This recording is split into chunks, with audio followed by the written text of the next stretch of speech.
वडील, पप्पा, डॅडी बोलायला किती छान वाटतं नाही? पण आपण कधी कधी मुद्दामून जाणून बुजून बाप. आज अशाच एका बापाची एक कहाणी. आई घराचं मांगल्य तर वडील घराचं अस्तित्व असतं. पण या अस्तित्वाला खरंच आम्ही कधी समजून घेतलंय का?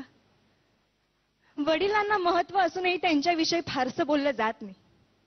लोकांनी वडील रेखाटलेले, पण तेही तापट, व्यसनी, मार झोड करणारे. नाही, समाजात 1-2% असे वडील असतीलही, पण चांगल्या वडिलांबद्दल काय?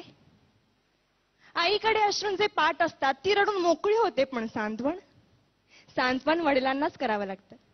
आणि रडणाऱ्यापेक्षा सांत्वन करणाऱ्यावर जास्त ताण पडतो, कारण ज्योतीपेक्षा समईच जास्त तापते ना. पण श्रेय नेहमी ज्योतीलाच मिळत राहतं.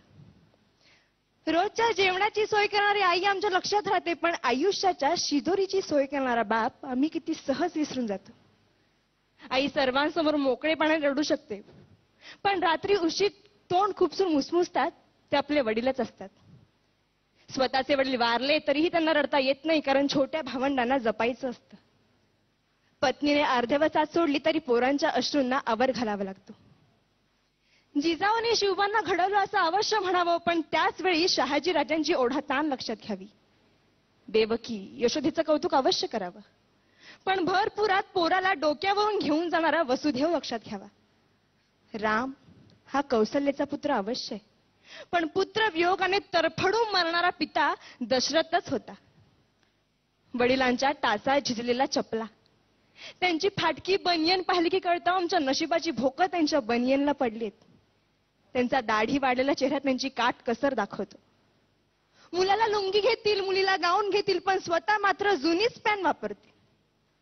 मुलगा सलूनमध्ये 30 रुपये खर्च करतो, मुलगी पार्लरमध्ये 25 रुपये खर्च करते, पण त्याच घरातला बाप दाढीचा साबण संपला म्हणून अंघोळीच्या साबणाने दाढी खरवडीत. तेही नाहीतर कधी कधी फक्त पाणी लावून दाढी करीत. ते आजारी पडले तरी लगेच दवाखान्यात जात नाही, ते आजाराला मुळीच घाबरत नाही. पण डॉक्टर एखादा महिना घरी आराम करायला लावेल यांची त्यांना भीती वाटते, कारण मुलीचं लग्न, पोराचं शिक्षण बाकी असतं. घरात उत्पन्नाचं दुसरं साधन नसतं, ऐपत नसते, तरी मुलाला मेडिकल इंजिनिअरिंगला प्रवेश मिळवून दिला जातो. ओढाताण सहन करून पोराला दर महिन्याला पैसे पाठवले जातात. सर्वच नसली तरी काही मुलं अशी असतात की तारखेला पैसे येताच मित्रांना परमिट रूम मध्ये पार्ट्या देतात, आणि ज्या वडिलांनी पैसे पाठवले त्या वडिलांची टिंगल करतात. एकमेकांच्या वडिलांच्या नावाने एकमेकांना हाका मारतात. ज्या घरात वडील आहे त्या घराकडे कोणीही वाईट नजरेने बघू शकत नाही, कारण घरातला कर्ता जिवंत असतो. तो जरीही काही करीत नसला तरी तो त्या पदावर असतो, घरच्यांचं कर्म बघत असतो, सांभाळत असतो. आई असण्याला अथवा आई होण्याला वडिलांमुळेच अर्थ असतो. कोणत्याही परीक्षेचा निकाल लागल्यावर आई जवळची वाटते, कारण ती जवळ घेते, कवटाळते, कौतुक करते. पण गुपचूप जाऊन पेढ्यांचा पुडा आणणारा बाप कोणाच्याच लक्षात राहत नाही. चटका बसला, ठेच लागली, फटका बसला तर आई ग हाच शब्द बाहेर पडतो. पण हायवेचा रस्ता ओलांडताना एखाद्या मोठ्या ट्रकने अचानक ब्रेक लावला तर बाप रे हाच शब्द बाहेर पडतो.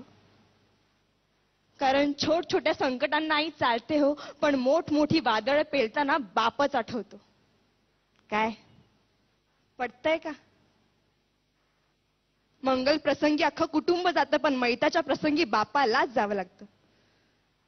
मुलाच्या नोकरीसाठी साहेबांपुढे लाचार होणारा बाप, मुलीच्या स्थळासाठी उंबरठे झिजवणारा बाप, खर्चांसाठी स्वतःच्या व्यथा दडपणारा बाप खरंच किती ग्रेट असतोय. वडिलांचं महत्व कुणाला कळतं? लहानपणीच वडील वारल्यावर अनेक जबाबदाऱ्या खूप लवकर पेलाव्या लागतात.